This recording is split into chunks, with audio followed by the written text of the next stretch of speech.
আসসালামু আলাইকুম রহমতুল্লাহি ওবারাকাতু।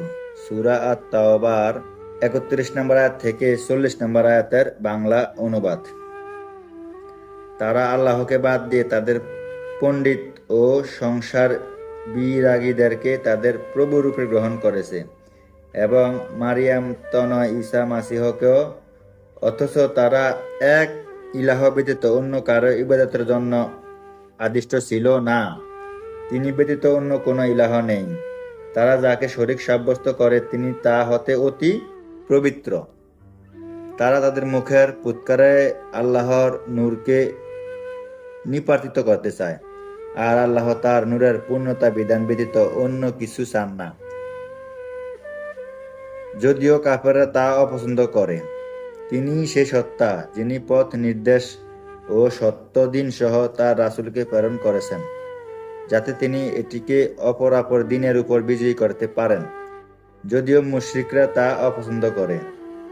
হে ঈমানদারগণ, আহলে কিতাব পণ্ডিত ও সংসার বিরাগী দরবেশদের মধ্য থেকে অনেকেই মানুষের ধনসম্পদ অন্যায়ভাবে ভক্ষণ করে এবং মানুষকে আল্লাহর পথ হতে নিবৃত্ত করে।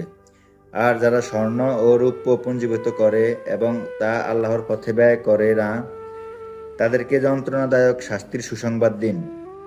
যেদিন জাহান্নামের আগুনে তা স্বর্ণ ও রৌপ্য উত্তপ্ত করা হবে, অতঃপর তা দ্বারা তাদের কপাল, পাঁজর ও পৃষ্ঠদেশে সেঁকা দেওয়া হবে। সেদিন বলা হবে, এটাই তা যা তোমরা নিজেদের জন্য পুঞ্জীভূত করেছিলে। অতএব তোমরা যা পুঞ্জীভূত করেছিলে তা আস্বাদন করো। নিশ্চয়ই আসমান সমূহ ও পৃথিবীর সৃষ্টির দিন থেকে আল্লাহর বিধান ও গণনার মাস 12টি, তার মধ্যে 4টি সম্মানিত। এটাই সুপ্রতিষ্ঠিত বিধান। অতএব এর মধ্যে তোমরা নিজেদের প্রতি অবিচার করো না, আর মুশরিকদের সাথে তোমরা সর্বাত্মকভাবে যুদ্ধ করো, যেমন তারাও তোমাদের সাথে সর্বাত্মকভাবে যুদ্ধ করতে যাচ্ছে। আর জেনে রেখো, নিশ্চয়ই আল্লাহ পরহেজগারদের সাথে রয়েছেন। মাস আগপাস করাই মুশরিক কুফরিকে বৃদ্ধি করা, যা দ্বারা কাফেরদেরকে বিভ্রান্ত করা হয়। তারা একে এক বছর হালাল করে নেয় এবং অন্য বছর হারাম করে নেয়, যাতে তারা আল্লাহর নির্দিষ্ট মাসগুলোর গণনা পূর্ণ করে নেয়।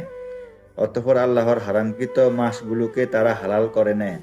তাদের মন্দ কাজগুলো তাদের জন্য শোভনীয় করে দেওয়া হয়েছে, আর আল্লাহ কাফের সম্প্রদায়কে সুপথ প্রদর্শন করেন না। হে ঈমানদারগণ, তোমাদের কি হলো যখন তোমাদেরকে আল্লাহর পথে বের হওয়ার জন্য বলা হয়? তখন তোমরা ভারাক্রান্ত হয়ে মাটি আঁকড়ে ধরো। তোমরা কি আখিরাতের পরিবর্তে দুনিয়ার জীবনে পরিতুষ্ট হয়ে গেলে? অথচ আখিরাতের তুলনায় দুনিয়ার জীবন ভোগের উপকরণ অতি অল্প ও নগণ্য। যদি তোমরা আল্লাহর পথে বের না হও, তবে তিনি তোমাদেরকে যন্ত্রণাদায়ক শাস্তি দেবেন এবং তোমাদের ব্যতীত অপর এক জাতিকে তোমাদের স্থলাভিষিক্ত করবেন, আর তোমরা তার কোনো ক্ষতি করতে পারবে না। আর আল্লাহ সর্ববিষয়ে সর্বশক্তিমান।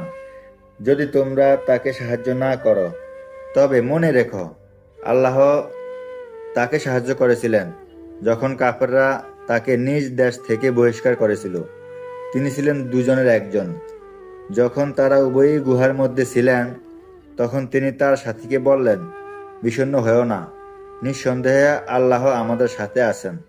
অতঃপর আল্লাহ তার প্রতি সিংহ প্রশান্তি নাজিল করেন এবং তাকে এমন সৈন্যবাহিনী দ্বারা সাহায্য করেছেন যাদেরকে তোমরা দেখোনি।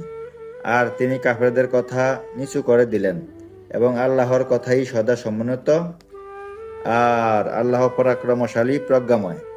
আসসালামু আলাইকুম ওয়া রাহমাতুল্লাহি ওয়া বারাকাতুহু।